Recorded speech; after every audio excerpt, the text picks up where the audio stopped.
It's Falcons week, and we got our guy Scott Kennedy here to break it all down with us. But first, Handsome Jack.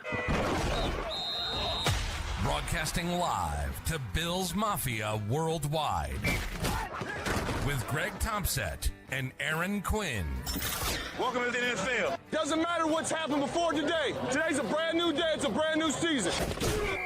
Your number one podcast for objective Buffalo Bills coverage. No matter where you are, we got you covered.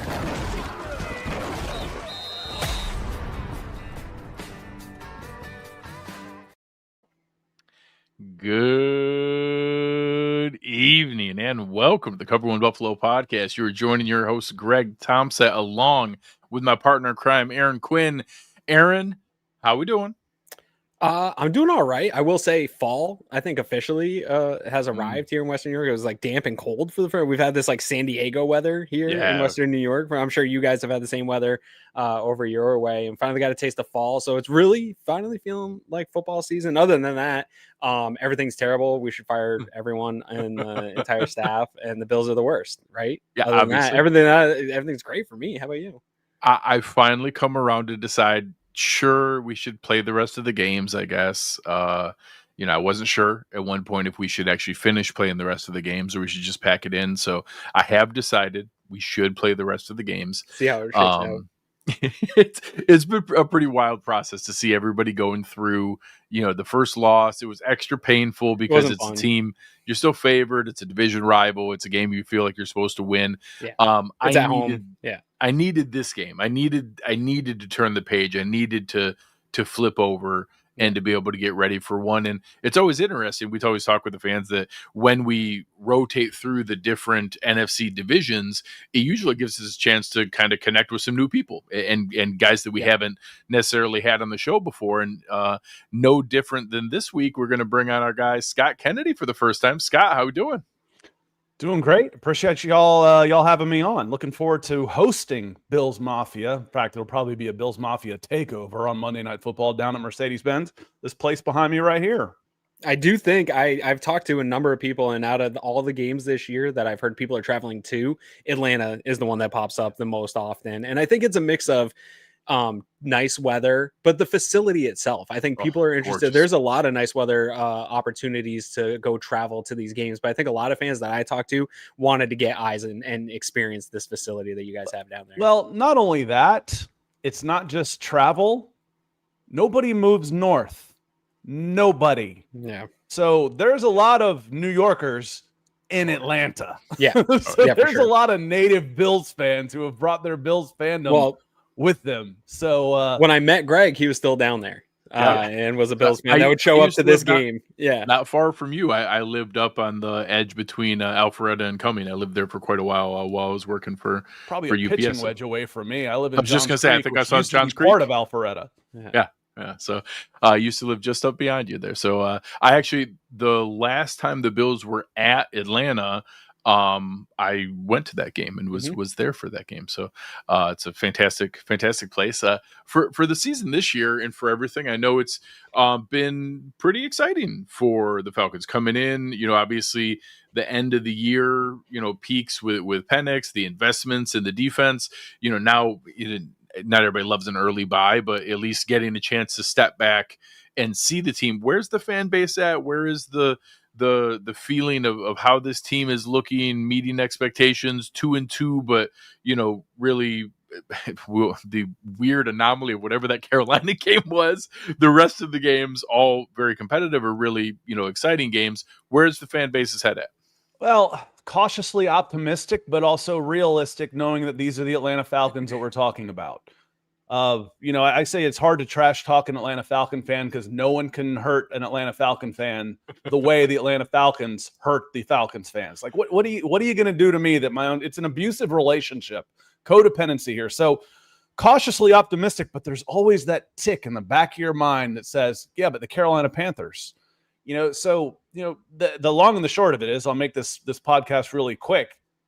I think looking at your schedule, this is the most dangerous team that you will have played as far as looking up and down your schedule, knowing what we know now about the Baltimore Ravens. It was a different week one team, But Sure. still, we don't know how good they were week 1. And then the rest of your schedule is like, yeesh. Yeah. It also has the possibility to be the worst team you faced this year. That's the thing about Atlanta Falcons. They saved their season against the Washington Commanders and a team that was beat up and banged up at home that they should beat. And as Sam just posted on here, good to see you, Sam. We use Falcon as like a noun and a verb and a descriptor of falconing it up down here. So, be careful they don't falcon things up. That's how we use that. So nothing surprises you with this team. It's called Billsy here. Like that was Billsy. That just happened. That was really Billsy. That wasn't supposed to go that way. Sort of in that vein though, like Greg said, having that early bye, I do think for a lot of teams that feels like a disadvantage, but in watching the games and preparing for this show and looking at this Falcons team as a guy that's heavily invested actually in the Falcons in fantasy, I have to say, like, it's a team that I'm following. It's a team I'm trending on, but it is a little Jekyll and Hyde. And I think you're right. And I actually think that the early bye may have helped a young team to say, hey, there's a lot of good things that we're seeing on film, and we have this opportunity to be an explosive offense and to be a havoc-wreaking defense, but it is not staying consistent throughout games. And it's not staying consistent week to week, to your point. You just don't know what you're going to get. And so maybe slowing it down and saying, hey, these are the good things that are working. Let's build on those early in the season with this young team. Yeah, and I think going into the Carolina game, they've staked their jobs. Just the coaching staff, the general manager, who's now in his 5th year and hasn't had a winning season, they've staked their jobs on Michael Penix Jr. And they go into that Carolina Panthers game and they threw the ball like 8 out of 11 times. Why? You've got a veteran offensive line, even with an injury or two, it's still a good offensive line. And then you got Bijan Robinson. What's quarterback's best friend? The running game. Okay. So why are you going down there and throwing? So between the missed field goals and the bad game planning, that game just was completely out of whack.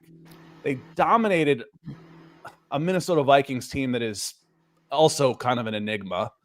And then a Commanders team who can be dangerous, and the Falcons have lost like 5 straight to them, but with a backup quarterback and Marcus Mariota at home, that's the game they had to win. And if they're 1-3 and lost to Dan Quinn, their former coach, and Marcus Mariota, a quarterback that quit on them, they lose that game, go 1-3 into the bye week, it would have gotten ugly down here, because it was really ugly after that Panthers game. They saved their season. It could have gone off the rails right there. It's crazy what a week can do for a narrative. Win fixes everything, right? It really does, yeah. So as we look at this here, and you look at, I'll start on the defensive side of the ball. Obviously, it's been a running joke about the pass rush and the lack of pass rush and the inability to really get things going. You can't fault the team for the effort this offseason. You sign Leonard Floyd, you make your first round pick with Walker, you trade up for Pierce and make an aggressive trading away a future first. And although it hasn't been gangbusters, it has taken a material step forward. Where is that as far as the development? 2 very young guys, still waiting for a lot for them to be able to really prove out. But, heavy rotation on the front, seeing contributions. Anyamata is a guy that we've been a big fan of before, and we're actually, try to target to be able to pick somebody like that up when he was a free agent. Where are things with the development of all the investments and new pieces on that front? The defense is so much farther ahead than they expected. It was going to get better because it couldn't get worse. So their base defense, they would come out. They keep like 9 defensive linemen, and they come out in a 2-man front. It's just, you want to hear me get pissed off? Let's talk about the Falcons defense last year. Their base defense was a 2-4-5 prevent, 2 down linemen, 2 stand-up edge, 5 defensive backs, and everybody is huge wide splits. The back safeties are 20 yards off the ball, and their whole idea is let's just try and not give up the big plays. Here's a crazy stat for you. I was just doing something on Caden Ellis, another one of those free agents. He came over the same time David Anyamata did, and they've both been huge hits for the Falcons. The Falcons are averaging 10 less plays on defense this year than they did last year. Over the course of 17 games, that is 3 complete fewer games that are played over the course of 17 games. The Falcons defense completely kicked the bucket the last month of the season. Well, they wouldn't by the same amount of snaps, they don't even have to play the last month of the season because they are getting off. They went from 31 to 6 in third down percentage against. Now, first week of Baker Mayfield. Okay, let's knock the rust off. Tampa Bay. Tampa Bay's a really good offense, but first week, knocking the rust off. They've got J.J. McCarthy, who has played one quarter of good football in his career. That's the truth. He didn't play that much, and he played one good game against the Bears. Bryce Young, they gave up 30 points, but they only had like 240 yards of offense. There was a defensive score in there and just nonsense. And then Marcus Mariota without Terry McLaurin. They haven't been facing juggernauts, but the Falcons also have Will Levis's jersey in the Hall of Fame for having the best debut game of all time when they played the Titans a few years ago. So they're certainly capable of losing to teams like that, and they've been doing really, really well. That's the overall. We can talk individuals too if you want, Greg. Yeah, there's a couple spots I want to point out. I did think it was interesting. Obviously, Aaron loves yard stats for comparing teams. I did see that they're the only team in the NFL not to allow 300 yards of offense in a game so far. Yeah, 290 so again, like was the most, and I think that was Washington last week. They Falcons got up 2 scores, and they got really passive on one of the last drives. But then what's nice is even under Arthur Smith, the Falcons have always had and I've always just called it the F it, we're just going to run the ball button, because they couldn't pass with Marcus Mariota. They couldn't pass with Desmond Ridder, but God, they could run the ball. So after they climbed back within 1 score, they went on like a 13-play, 6-minute drive and just iced the game. I'm like, golly, that's a thing of beauty. Yeah. For old school football fans to just physically dominate the other team. It's one of the reasons we're psychotic about this game. Real quick, if I could just insert myself with a couple defensive stats. They are first overall in defensive DVOA, which does, after week 4, start to compare. And it doesn't. So you talked about some of the matchups. It actually puts those into the calculation of how, and compares it, to that matchup. And they're first overall in defensive pass in DVOA, but they're also 4th in adjusted sack percentage. So not sack total, but when you exclude the throwaways and stuff like that, and some of the pressures there, and how many fewer snaps they're playing. Like if there's fewer opportunities, the ratio that you have there makes sense. This isn't the number 1 defense in the league. I don't think. I think they're too young. I mean, they've gone on a youth movement the last 2 years. We'll get to that in a second. It heavily weighs passing, right? And so, like, running, they are not. They're like 19th or something like that. But it more heavily weighs passing because it's based on success rate, EPA, and stuff like that. But that's another, conversation. But I think the pass defense has done so good that it heavily weighs it this early in the season. Well, I mean, we talk about that back end. For the longest time, I was always jealous because I thought that Deion Jones was the kind of the modern, the modern linebacker of how I wanted linebackers to look in this day and age. And now, obviously, it's kind of Fred Warner and those other pieces, but it's awful close. Devon Diablo is like right there is just that like weapon all over the field, amazing in coverage, but can still come forward. And there's a lot of guys in the secondary I like, but seeing Diablo really like step into this role, I don't know that I saw that in Vegas. I don't know that I saw this level of player when he came over, but he was a guy in the draft that we liked, and the athleticism and everything there. Now seeing him turn into this full modern form is pretty exciting. Caden Ellis is really good also. And he was brought over to be a pressure player and hasn't really been allowed to do that because Troy Anderson has not been able to stay healthy. So they went and signed Devon Diablo. Now, Nate Landman is playing okay for the Rams, and people are saying, why is Landman gone? Landman got a 1-year deal with $50,000 of guaranteed money. That's what the league thought of Landman after he played, and playing in Lake's system last year, Jimmy Lake's system last year, he was asked to cover, acres and acres of space. He's just not fast enough. So the upgrade from Landman as a starter to Devon Diablo as a starter is one of the biggest upgrades across the whole frickin' football league, as far as I'm concerned.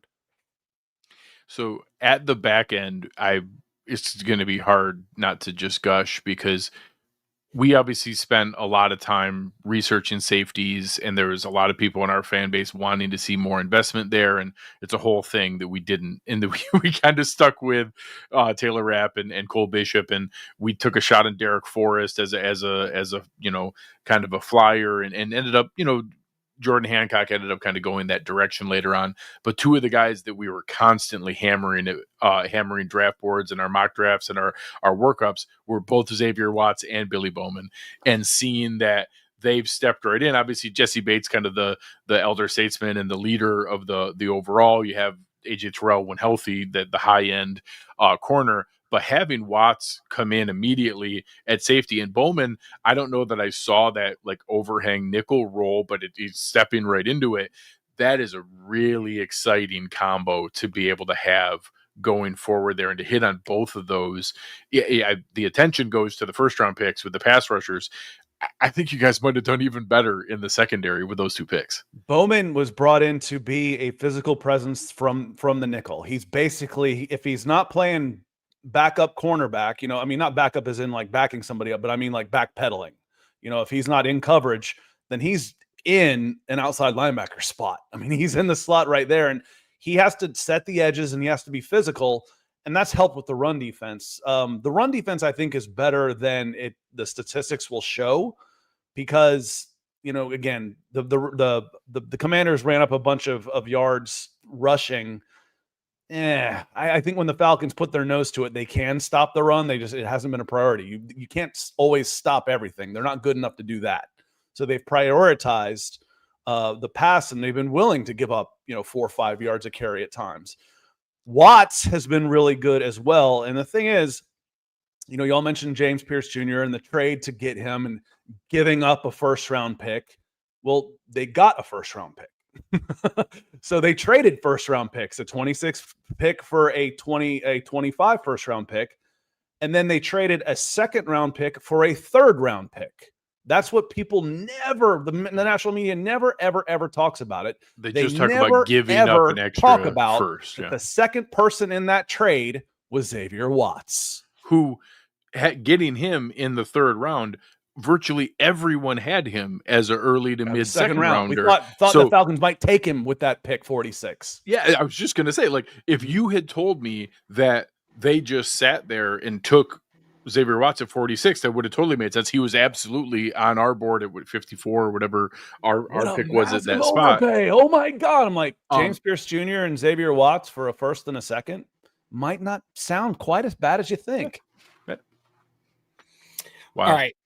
Let's flip it. I sort of teased Greg here this afternoon. I texted him and I was like, I think everybody thinks I have the more fun side of the ball, but maybe you do. But honestly, I think I do. I think I still win this one, Greg. And I think I have the more fun side of the ball, just because, like, if you were playing NBA or NFL Street or a game like that, or like what would NBA Jam would be for the NFL, you would want to be a team like the Atlanta Falcons, just in terms of top heavy, athletic type players, that the ceiling is so high and it's so much fun.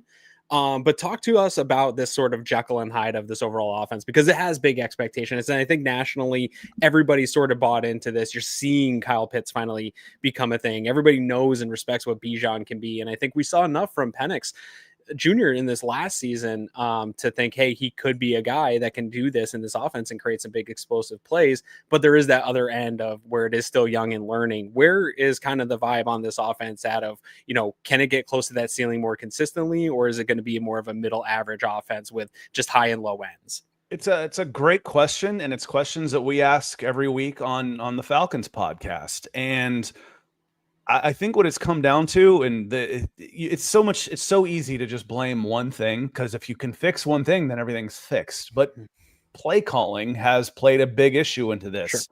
And part of it has also been, I don't know if it's the mentality of Michael Penix of being, I'm the starter now and I have to take care of the football. But what makes Michael Penix so dangerous, he's got a howitzer of a left arm. Mm-hmm. And it took him 4 games to throw the ball past 15 yards.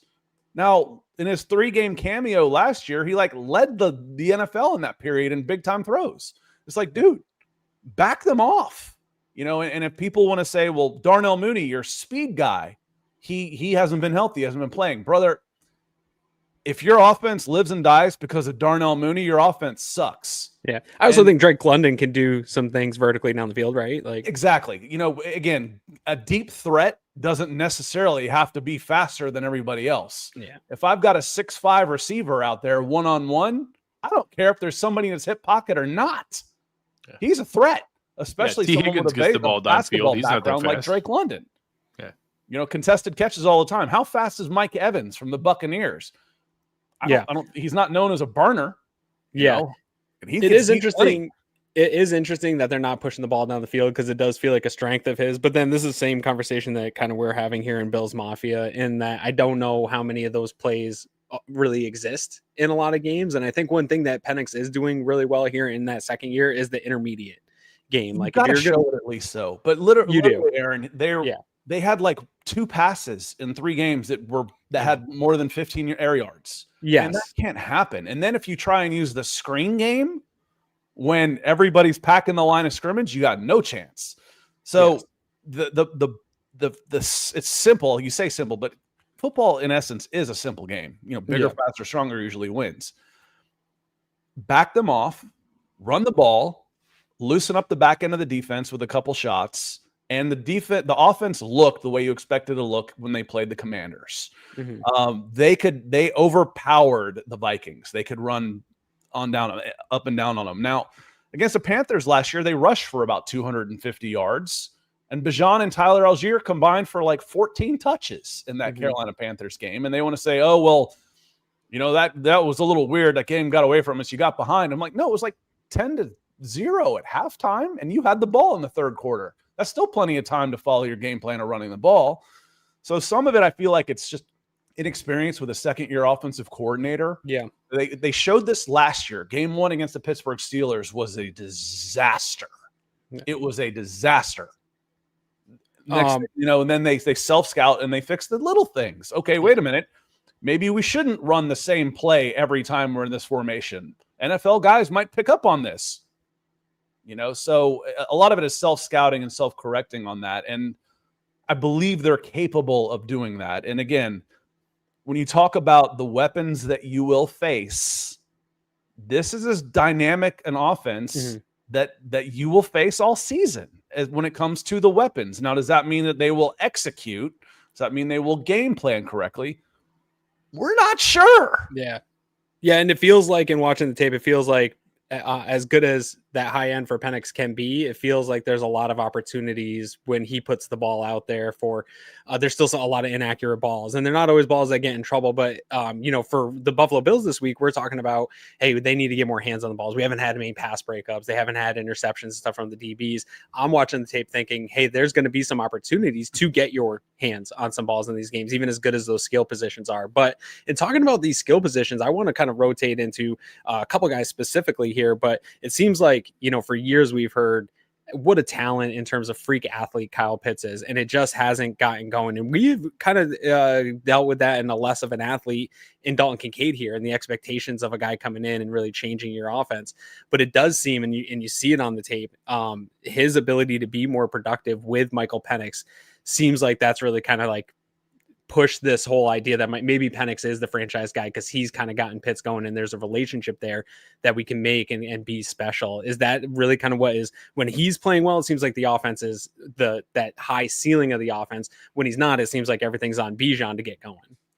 Yeah, and you talk about, Kyle Pitts, the unicorn, and in that draft, my goodness, the players. I wanted him so bad. I won't lie. I wanted it. The one they passed on to take Kyle Pitts, look at the next 7 guys, and you're talking about, man, there's like 4 Hall of Famers in there. It's tough, but I've always, one of my biases is in my scouting history, and you guys don't know my background that much, but I've scouted football players for a long time. Is one of my personal biases. I like big receivers are always open. I can throw it to them. Until I watched Marcus Mariota and Desmond Ridder trying to throw to Kyle Pitts, you still have to be accurate. If I underthrow it, it goes, there's a smaller defender right there. If I overthrow it, he never has a chance. That said, some of this has been on Kyle Pitts as well. You know, the effort in the injury, but he wasn't playing that well before he got hurt in his second year. Year when 3, you're a he's coming unicorn, back. Is he things ever have come really easy to you fully your whole healthy? life. Yeah. Year 4, he didn't play all that well, but I tell you what, guys, I went to training camp. I watched him. He's been playing golf with Michael Penix all summer. He looked different. He looked different. When he's out there running, he doesn't necessarily look. He might be able to run a 4.4, which is, that's flying. Don't get me wrong. But relatively speaking, his explosive combine numbers, pro day numbers weren't elite. They were, like 30-inch vertical jump, not like 42. An okay shuttle. His lateral movement wasn't great. Watching him at training camp this year, I'm like, dude, he's got some wiggle to him. Yeah. He's got some burst to him now. He looks like a different guy. He's just turned 25. Out of all of this, he's younger than Michael Penix. Just turned 25 years old. He just watched half a dozen tight ends make big-time contracts. He's in his fifth-year option. He's got his quarterback. He's got 1 year on his deal. He's healthy. He looks as explosive as ever, man. If he doesn't do it this year, he ain't ever going to do it. And the thing is, it's like, oh, just in time to hit free agency. No. This is why the franchise tag was invented. If he has a big season, you tag his ass. Yeah. And then the last one I want to get in here on the offense, obviously, Bills fans are going to be kept up all week here over Bijan Robinson and the type of player that he is. He's obviously that game-wrecking player that no matter how this team is playing, he can burst the game and keep them in a game single-handedly. And you look at this offense and like statistically, they're kind of an average run team, I think, right now, early in the season. I think they struggle at times against some bigger defensive lines, but I don't think they'll have that issue against the Bills. I think it actually sets up pretty well for them to get in some space against the Bills here. But you look at, Bijan Robinson right now between the run targets or between the run game and pass targets, he's getting like 67% of the touches for the Atlanta Falcons right now this season. So this is an offense that absolutely runs through him. Talk about what a special player he's been and just what watching him is like, because like we have James Cook and that's special. And I think maybe even we underappreciate him going into this year. But every time I have this conversation and people are like, oh, is James Cook a top 5 running back? I get in that list and like Bijan is like, it's like Saquon, Bijan. And then I get down there and it's like, wait, no, James Cook's probably like 8th. And he's really special. So I can't imagine week in and week out getting to watch Bijan. I'm terrified of Bijan, he's changed his name back again. So yeah, it's like Tyrod. Tyrod. Yeah. He's I'm a child of the 80s. So, the best open field runner that I've ever seen is Barry Sanders. Yeah. As far as making guys miss in the open field, Bijan's the best guy I've seen since Barry Sanders of making guys miss in the open field. If you get him in space, one-on-one, forget about it. You're not tackling him. And like Barry, you'll be lucky to touch him. I mean, not just not tackle him. I think Saquon Barkley agrees with you. They asked him they said, oh, how's it feel to be the best tackle breaker? He said, hold on, Bijan Robinson's the best. Yeah. I think and Saquon might be a better tackle breaker, but he'll do it more with, I'm going to get this guy off balance, and then when you're off balance, I'm strong enough to pull through an arm tackle. The guys aren't touching. You better bring 3 people after Bijan. And Aaron, I might blow your mind on this. What we said we wanted out of Bijan is I don't want them to run him into the ground. And that's what's nice about having Tyler Algier. Tyler Algier is a top 20 back in this league, and he's going to get paid like one after this season. Just wait and see. Bijan's actually averaging less touches just by like 1 this year than last year. So he's being more efficient. And where he's being more efficient is in the passing game. So he's on track right now to be like the second all-time scrimmage yards at like 2,400 yards. So, and he's doing it like at 20.5 touches per game. Yeah, which is an extension of the run game for you guys in a lot of ways, because your run game is just space, right? Get linemen into space, and you're doing that in the passing game. And then bring in the hammer, bring in Tyler if you can get a lead, if you need to close it. And Tyler, we want Tyler in there banging his head through the wall. I don't want Bijan in there doing that. So the hope was, I don't want more touches for Bijan. He had plenty of touches. 340 touches in a season is plenty. That's 20 per game. Yeah. I want them to be more efficient. I want him to get more touchdowns. I want him to get more big plays. He has. Through 4 games, he has. Yeah, 10 per game for Algier is a perfect compliment to be able to take those between the tackles touches. Yep. So, all right, Scott, I know it's your first time here, but each time we put our guest on the spot, we ask him, what do you expect to see here this weekend? Give us a score prediction. Let us know what kind of game we're expecting to see. I see the over-under, and, I don't have to read the disclaimer, do I, about, gambling and stuff, but just the, I like to look at the over-under as kind of a prediction. I think it's like at 50, 51 yeah, 49 and a half, 50. And I look at the Bills' scores. I'm like, okay, there's been some high-scoring games here. I'm like, what's the Bills' strength? What is their strength on offense? Apologies. What is their strength on offense? Running the ball. Running the ball. Yeah. What is their weakness on defense? Tackling. Stopping the run. Okay. If the Bills are successful running the ball, the Falcons are successful running the ball, how are you going to get to 50 points? This could be a 2.5-hour game. Bijan could run off a couple of 60-yarders real quick. Yeah. But what I see is a lower scoring game. Sure. A fast moving game because there is going to be a lot of running. And I think the Falcons have to gamble against a run on this one because, no offense to Bills fans, and I don't think I'm telling you anything you don't know, your skill players on offense, your receivers, they don't scare a lot of people relative to the teams you're going to face. Relative to how good the Bills are, if I look at the Eagles and I see Devontae Smith and A.J. Brown, okay, both of those guys are probably better than you. I see Justin Jefferson and I see T. Higgins and Jamar Chase. I see these guys.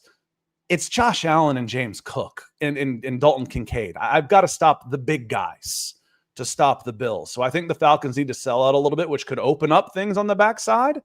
But I expect it to be a heavily running game, a fast-moving game. And I don't know. I feel like the Falcons have a chance to win this game, but, as a longtime Falcons person, they've lost a hell of a lot more than they've won. So I'll stick with the Bills and say something like, golly, if I said 27-24, that would be right at the over, wouldn't it? So let's go a little bit less than that and say something crazy like 19-17 Bills in this. But I think it should be a throwback style of game, smash mouth. And if it becomes a shootout, I like the Falcons, honestly. I do. I think they've got more weapons. I like that. That's fair. No, Colin's throwback style to match the jerseys. Yeah, that's right. It's going to be aesthetically pleasing game. It's annoying at how big a deal the Falcons make about the red helmets and black jerseys because they know everybody loves them. Yeah. I actually think, for God's sakes, I don't think it's their best look. I think the best look is the 90s, just like the black uniform, the silver pants. I think that's super clean though. That 90s look is. Right, I love the red helmets, man. Yeah. I love the red helmets. They're nice. I'm not even a Georgia Bulldogs guy. Yeah. All right, man. We appreciate you, Scott. Let the folks know where they can find more of your work and what else you got coming up next. Yeah, hit me up. You can find me on X, Twitter, Twix at Scout Kennedy, and then YouTube's really easy. Just youtube.com/Scott Kennedy. So with the Monday night game, I do morning shows. So the next time I will be on is Monday morning at 8:30. Come say hey. And I told y'all this before, and I want to give a shout out to the Bills Mafia. Y'all know how hard it is to get your first 1,000 subscribers on YouTube. It's hard. It took me longer to get to 1,000 than it did to get me from 1,000 to 5,000. It's hard. And I did a show with the Buffalo show like this 5 years ago with Bills Mafia. And y'all said, hey, let's go support our boy over here. And I think I picked up like 200 subscribers in the next 24 hours from Bills Mafia. Awesome. I got a bunch of Senior Bowl stuff over there that y'all can watch. That's how they found me, was with Spencer Brown. So I'm a huge fan of Bills Mafia and them helping me get to where I am in this business. So thank you very much. Yeah, it's great to hear. Yeah, the Bills fans are voracious. Their appetite has no limit for good content. So that's awesome. They come and check you out. And obviously, this is great. We'll look forward to having you on again sometime. I appreciate it. Thanks, y'all. All right. Good luck this weekend, man. Scott. All right. Always fun to be able to bring on new folks, guys we haven't heard from before. Yeah. So it's funny. I'll go first, Aaron. Scott's prediction's pretty close to where mine was. I don't think his numbers are crazy there. I had it at I think is going to be, some movement, but I do think we see a couple more stops here. So I had it at like 23-16.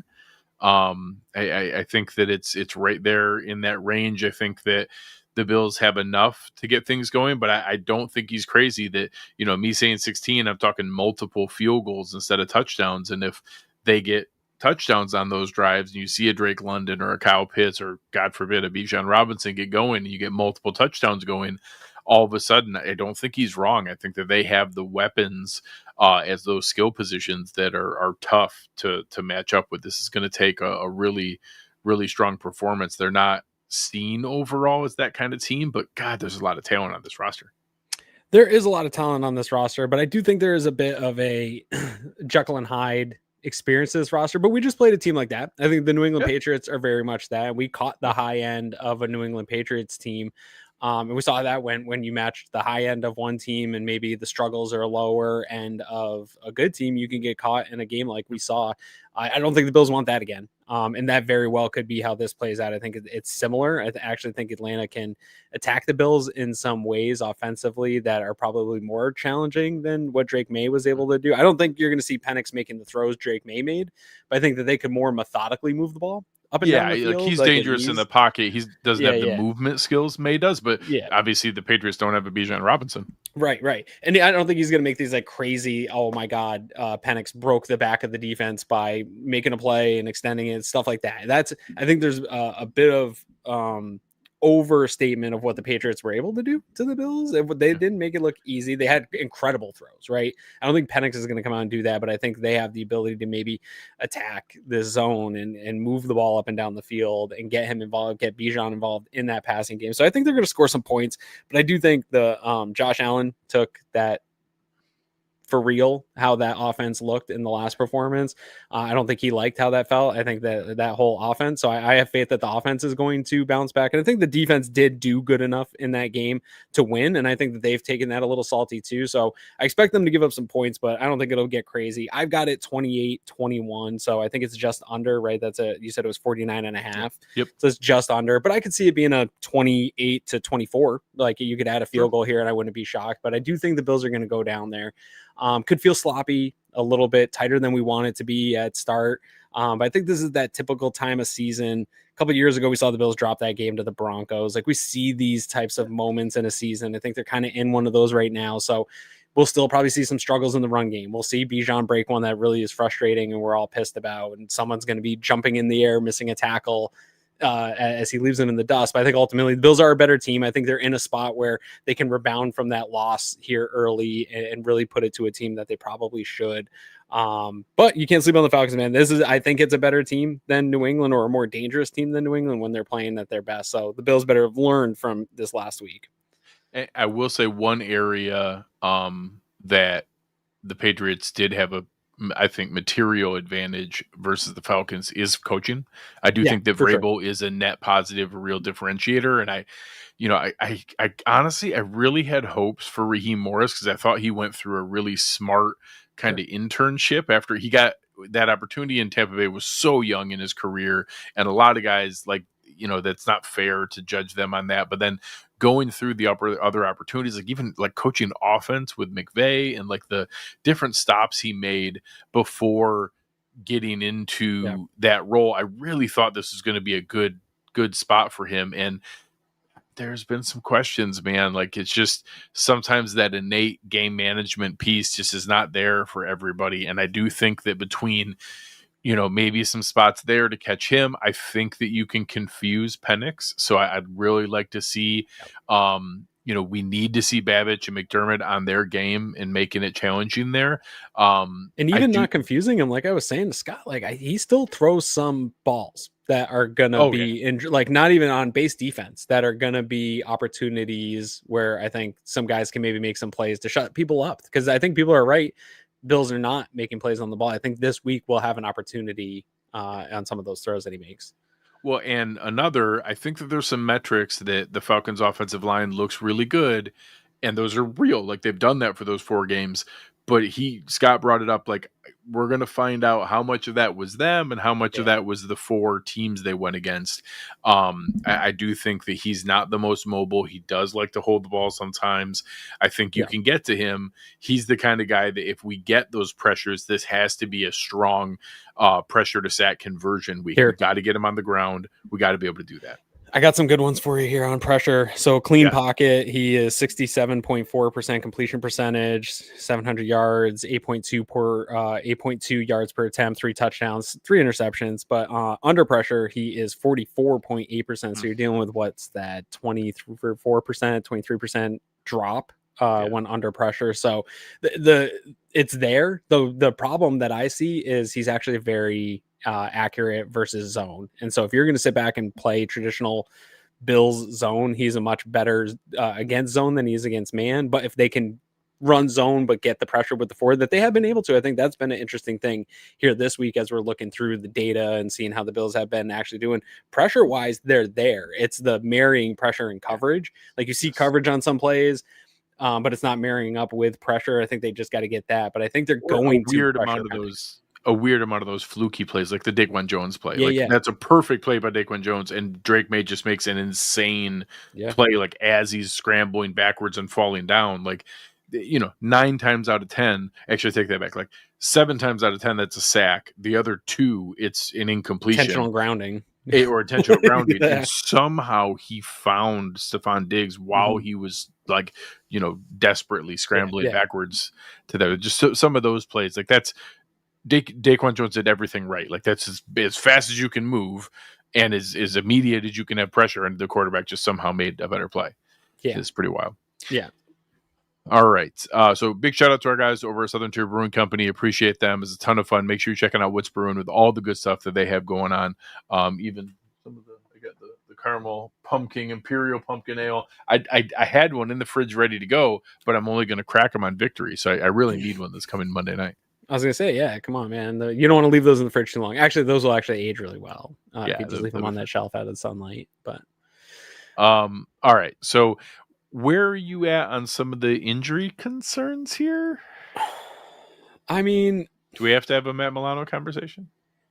I honestly, there is a couple people at school pickup on Monday that are big Matt Milano fans, and rightfully so, they should be. And I went up to him first thing, was just like, I think it's over. Like, I don't know. And I think you saw the defeat in Sean McDermott's answer in the press conference when asked about how hard it is to plan to have him available, knowing like he is so impactful. And I think I said it during the game that Matt Milano, like the defense looked different post Matt Milano, and I think when I'm watching the film, I think that stands true still after the fact.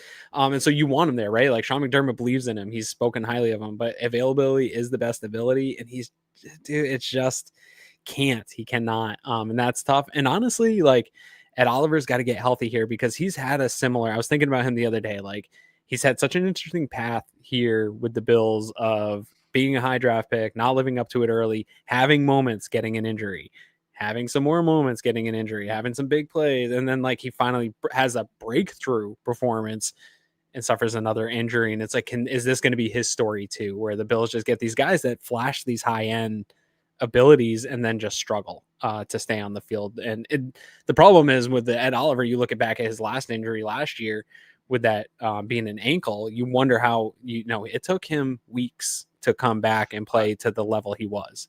I will say I'm at least pleased that they have been ultra conservative and patient, and realized that, like, hey, we let him kind of rush back when he was like 80-90%, and then he never got right. Mm-hmm. So I do respect the fact that they held out this long, and that if he's ready to go back, I'm going to trust that, like, hey, he like 4 full weeks off, and now having that 5th week of prep beforehand, that we're going to be like 6 weeks removed from the last game. Like, I think that's the way to do this, that we need that back. But, we've obviously had plenty of debates of like the speed and potential and aggression of a Dorian Williams versus like the brain, but, obviously not that quick twitch that Shaq Thompson, used to have. I don't love the fact that we're going to have to find that out. I didn't plan on needing to like scour like struggling other teams for linebacker trade targets, but like, do I need to go look for linebacker trade targets? No, actually, I think Shaq's gonna be fine enough. Functional In this defense. And the way it sounded this week was that Milano didn't seem like a long-term serious thing. Now it's a matter of how long can he be relied upon when he does come back? Well, is it the Peck thing that's going to continue to come up? Like, did they rush him back? Well, I don't know the extent of what the behind the scenes are on that. But it sounded like at least they didn't think that this would require the IR designation. So you'd have to think that he's coming back here in the next month, which will make you feel a little bit better. He was playing well. He's still incredibly impactful. He's still playing very well. It's just really hard to trust we're going to get him for the 3-4 straight playoff games. Yes, and I am interested to see what they're going to do with Dorian Williams here going forward, like balancing some of that. And then another conversation sort of on this here to help, or I don't know if it actually maybe should be a William Mattar pump the brakes, or if it should be William Mattar here to help. So I'm kind of in between, and maybe you can tell me. I think I know where you're at. I think you're pretty dead solid that it's a here to help. But our friend Sal Capaccio was making kind of a good point on the radio the other day that I wanted to talk about here, because every time we do the show and we're talking about the here to help and all these things and who's coming back, and you and I have had this conversation too, is the Maxwell Hairston. And he is going to come back in, and that's going to fix the biggest perceived problem right now, which is cornerback 2, which I don't disagree is the biggest problem. But Sal was bringing up a great point of that it's probably unfair to Max Hairston the way this fan base is sort of pressuring of, like, because he's available to be put back on the practice window, that it like we're waiting for that to happen. We're waiting every day for that news to come. The Bills could take their time with that, and then once they activate him, they could take the full time with that. We could not see Max Hairston till Thanksgiving ish or so, and that would just be the first, like, hey, now he's available to us on the roster. Then we don't know how they're even going to manage he hasn't had reps and stuff like that. And so I just think there's a bit of pressure being built by the fan base that he's going to come back and we need him immediately. And I think he will be the answer. I just don't know when it's going to be or how long it's going to be. And I think the team has to juggle that also internally of, like, I think they know Trey's not the answer, and they're looking, and Dorian Strong's injury doesn't help. So there's a bit of like, hey, we probably want to rush this back, but also it's a fine balance. You don't want to rush him back if he's not ready. So where are you with Max Hairston? I think I know. Hi, I'm fan base. Yeah. I won't even shy away from this. It's 100% me wish casting, because I know what we need for it to be. Yeah, and the resources we have to do something. Yeah, correct. The alternatives, the alternatives are like, we took our biggest, and we didn't have a ton of free agency money to spend. Yeah. Our biggest investment available was the first round pick. We used it on the fastest guy in the draft at the position we needed to give us the options to match up and play man defense, and, not get roasted on these crossing routes, and not have somebody who can put their foot in the ground and break on a ball. We're getting beat on some of the other plays anyways. I'd rather get beat on aggression than get beat just on lack of ability to catch up or to make a play, because you have to give so much cushion to protect yourself. So I openly admit that my expectation of here to help is wish casting of what I know the team needs for him to be. Now, in fairness to that, I also think it's a week 10 kind of thing. Yeah. That's my target, is that I think we see them open the window ideally right before the bye week, so you get some of that time to get him up to speed using that 2-week window of the bye week. And then you can even go one more, so he doesn't have to do week 8. You can get him there through there, and then leading up to week 9, you can come in. We obviously, I'm going to read the rotation of Trey White and Dorian Strong as the acknowledgement by the defensive coaching staff and the team that, like, oh, okay, we need to start preparing, because he's not going to be able to do it. Like, we have to start preparing. So you don't rotate you don't rotate a cornerback, period. Like, that's just not, we've seen it once in the entire 9-year run of the Bills. And that was when they had no options and they were just rotating between lessers of evil. So you don't do that with a 6th round pick unless like, all right, we're kind of desperate. We need to figure out what our options are here. So I am of full expectation that when he's ready, it's not. I saw some people talking about like, well, we know how this team handles young players. Like maybe they won't even play Max Harrison. Dude, hell, what the hell are you talking about? Like he's going to play, and he's going to now. Whether he works out and whether he is the answer we need him to be, I don't know. Nobody else knows either.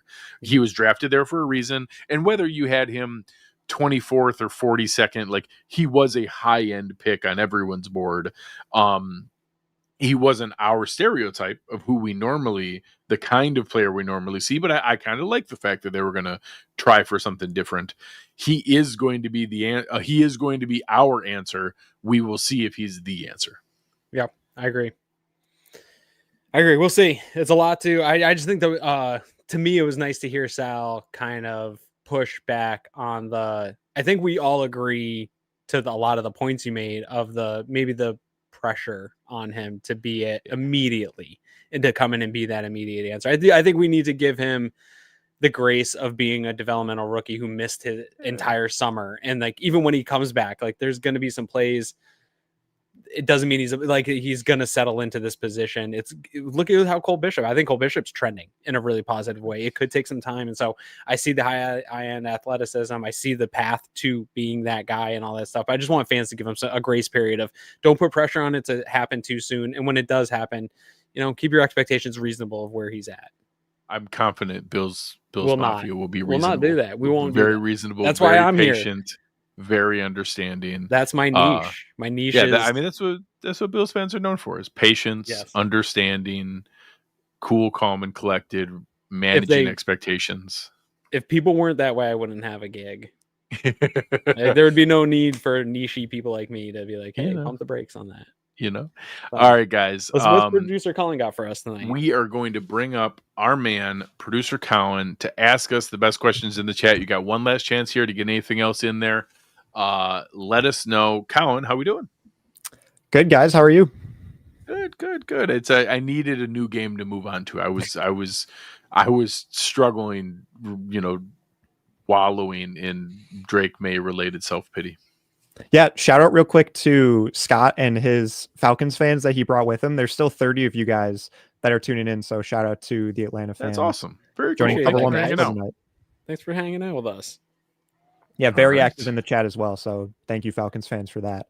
We'll start with a question from AJ. He asks, if Brandon Beane were to make a move at the deadline to bolster a position group, what would you want it to be? First of all, hi AJ. How are you? AJ, miss you, buddy. Yeah, man. Hope you're doing well. I think the hot answer for everybody is corner. For that, I'm assuming that the chat is blowing up with that, but I think it would be wide receiver for me. I don't want to get on the wide receiver train. I'm not jumping on, but I'm saying like if you're gonna make I think Greg just said it pretty well of what the answer at like, are you gonna get a corner has a higher ceiling potential than the first round pick you? Yeah. I hate that this is my answer because it's not the spot there. So if you ask me, so AJ's question, if Brandon Beane were to make a move at the deadline to bolster a position group, what would you want it to be? So for me, I do it in reverse order. Oh, sure. Want it to be, yes. Okay. But what position do I think you could make the most impact? You talk about the Scott talked about like the move from the previous linebacker to Devon Diablo and like how big of a gap that was. I'm really sad that I kind of think our biggest gap might be a upgrade over Taylor Rapp. Like I didn't expect that to be my answer. I thought he was the one I felt better about, and he was tolerable last year. He's never been consistent, but it was tolerable because there were so many splash plays. So like the missed tackles, the friendly fire, the out of position, the like lack of elite high end speed was okay because he just created so much havoc and created so many splash plays that it netted out. And it was like, hey, yeah, it's a trade-off, but like he gets us the ball back and he makes those, all those 4-point tackles that he had, like coming up clutch in those moments where he saved us from a long touchdown and it became a field goal, or breaking up a play in the end zone. And we're just not seeing those now, or not nearly as many. And that the other flaws are still there. The missed tackles are still there. The out of position is still there. A step late is still there. In that, I think an elite receiver would be awesome, but those are really hard to get. I don't think it's crazy that linebacker is probably a sneakier answer than people realize, because banking on a healthy run for Matt Milano probably sounds hopeful. But I'm just sad that I felt pretty good. I was worried about the Cole Bishop side. Now I'm kind of cautiously optimistic about Bishop, and now I'm worried about Taylor Rapp. I don't know if I'm worried about Rapp yet. I think the missed tackle conversation on Rapp is a little overstated and just more of a sample size issue. And I think some of those issues that we're seeing with the DBs in the run game, especially, I actually think is a issue of in front of them. Linebacker issue actually is quite a bit of it, getting to that second level. I think Rapp will settle in here as the year goes. I think some of it is playing with Cole. I think Cole is settling. I'm actually above cautiously optimistic for Cole Bishop. I'm seeing a lot of good things from him. That missed tackle stands out, I think, a lot to people over the week, and chasing stuff on Diggs on there, but he had a lot of good plays. I think the safety is coming along a little bit. The reason I say wide receiver, though, is because I think those are also the guys that come available on the expiring deals. And like, there's so many of them around the league that teams. So I think that there is a big potential gap to get like an expiring deal on a kind of a maybe not a superstar, but a guy that has carries a big name, that maybe he's trending the wrong way, but carries a big name. I just don't know what safeties are out there. I haven't really looked at like who's on a 1-year deal for safety. There's not a ton of these guys in the league. Like, safety position's not as deep as maybe say a wide receiver position is. And I think linebacker's probably that way too. Yeah, I'm going to spend a minute looking at some linebacker spots, because obviously linebackers also an easier position to trade for, because it's not necessarily an elite premium spot position. So if you have a struggling team with maybe a guy, we can bring Dotson back from Miami.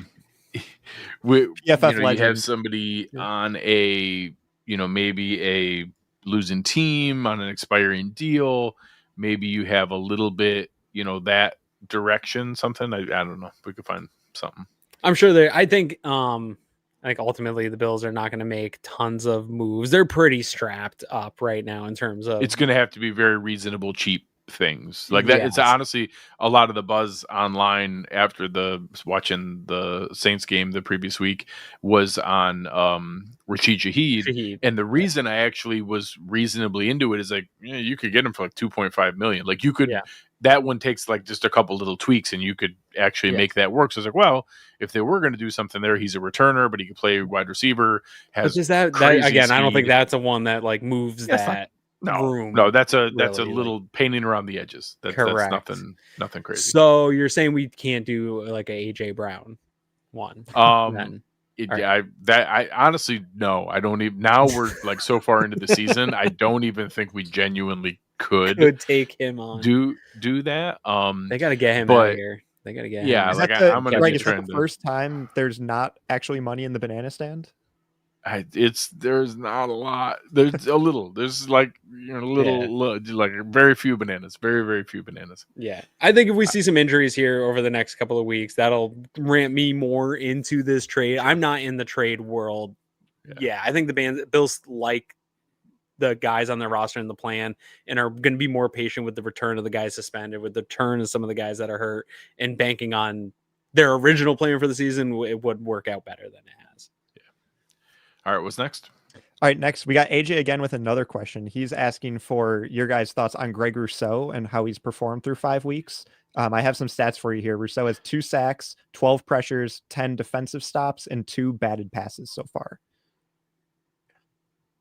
I'll jump in real quick because I think I pumped up Greg Rousseau just as much as any content creator out there this year in terms of like, I thought he was going to take that step into becoming an elite defensive end, and he hasn't yet.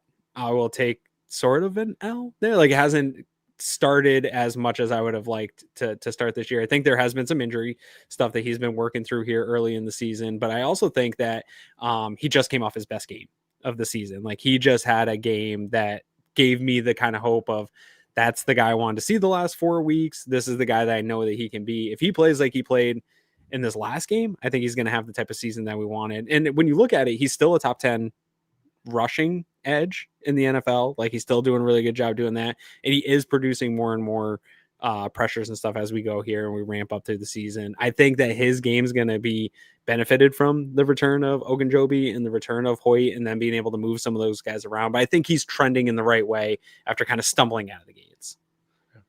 Yeah, you're spot on. I think that, we were hoping we would take another leap up and that he would go from like the really good tier to the elite tier. Yeah. And he hasn't. He just hasn't. Like, he has not taken that step. No one with a straight face could argue that he's done that. But I do think that just because he hasn't leaped into that elite tier doesn't mean that he's not really, really good. Like, or invisible. I've heard a lot of like, he's invisible, and he's still making plays out. No, he's still an elite run defender who contributes as a pass rusher. And we were hoping he would become an elite run defender who was also an elite pass rusher. And he hasn't been. And maybe he won't ever be. Like, maybe that's just not where he's going to end up. Maybe he's just going to be good and a contributing pass rusher and an elite run defender. I'm hopeful that we can see more of that, but we'll see. I'm still waiting to see the full complement of our defensive line and all the other pieces together, and that potential. We talked about it before, that when I can have like that defensive line compress the pocket in that way, when we have everybody available and all the rotation pieces, bringing back Ed Oliver, Larry Ogunjobi, Michael Hoyt, and still having Bosa, Rousseau, and the guys that are there now. And now what we found in Deion Walker. I think I'm still waiting to see that before I pass judgment. As an FYI, I think I found my first legitimate target that would make sense looking through some of the losing teams, aging player who's still really good, movable, reasonable contract, probably isn't a part of their future. The Giants, Bobby Okereke. I do like him as a player. People ask me about DeMario Davis with the Saints. His contract is not doable, and he is like that. That would be like the Bills trading away probably even more than Matt Milano. Like, what he is to that locker room, he's going to retire a Saint. Like, he's never going to wear another jersey. He's going to retire as a Saint. Yeah. Back to the Groot conversation a little bit when you talked about hoping that he would become an elite edge rusher. I don't know if you knew this, but AJ Epinesa is at least starting the season as an elite edge rusher with the second among edge rushers with 20% of snaps. He is second in pass rush productivity, which measures how often you rush the pressure and like how effective you are getting to pressures, hits, hurries, and stuff like that. So AJ Epinesa, and again, another guy that kind of flashed in this last game here. And so you're seeing the nice rotation with Bosa, I think is like 10th on that list or something. He's in that top or 8th. Eighth. And so you're seeing a nice rotation, and Greg Rousseau's down there, but he's down there with guys like Rashawn Gary and some like other good pass rushers that maybe haven't been off to the best start this year, but as a collective unit, they're actually doing really nice on the edges, getting some pressure. Well, I think I'm not alone. I think a lot of Bills fans kind of envision it like, all right, well, if we get a step forward from Javon Solomon, when Michael Hoyt comes back from suspension, AJ Epinesa won't have to play anymore. And it's the opposite. We want AJ Epinesa to play. And the fact that we're going to go from Javon Solomon, who has not taken a second year step, he's fine. He's fine rotational player. He does some special team stuff. He's fine. He is not a contributing player on defense. That step we're going to take forward from him to Michael Hoyt is going to be a leap that is going to step forward. And then you talk about the going from a Zion Logue or Fedarian Mathis or whoever we have as that rotation with Jordan Phillips, that becomes Larry Ogunjobi. How many fans have written off Larry Ogunjobi just confuses the crap out of me. Like, he is a good player. Like, his last 4 years in this style of defense, he had 20.5 sacks. Like, he is a contributing nice player that is going to play. And then at Oliver, like, bringing those pieces back, I need to see that. And then, like you said, when you want to marry up coverage, give me a guy back there with crazy twitch that can stick his foot in the ground if we get pressure, that can close on a ball and knock it away or make a play on a ball or catch up if they have to launch one. I think it's there. So, hey, AJ, miss you, bud. All right, 2 more quick ones for you. First, Patton just asked, who is your pleasant surprise player through the first 5 weeks of the season? It's easy. Oh, he's going to get it.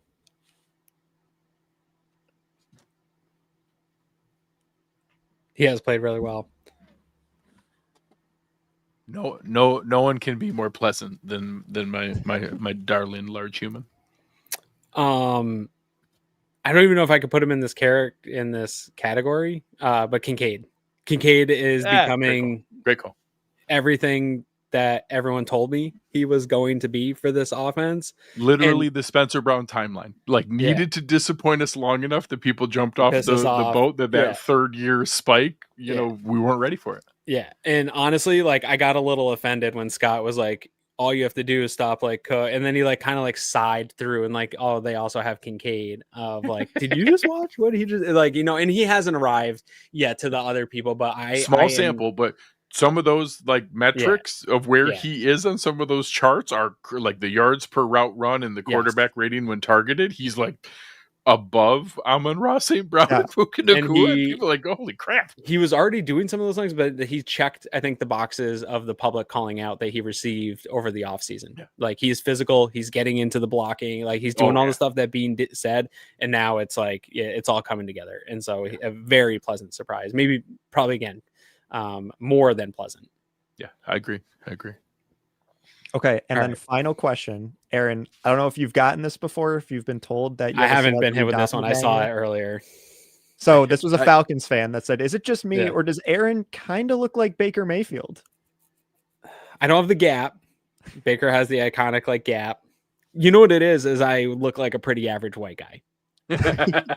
Like, and so a lot of people find commonality for me of looking like other pretty super average looking white guys. I think Baker hits that with the facial hair too.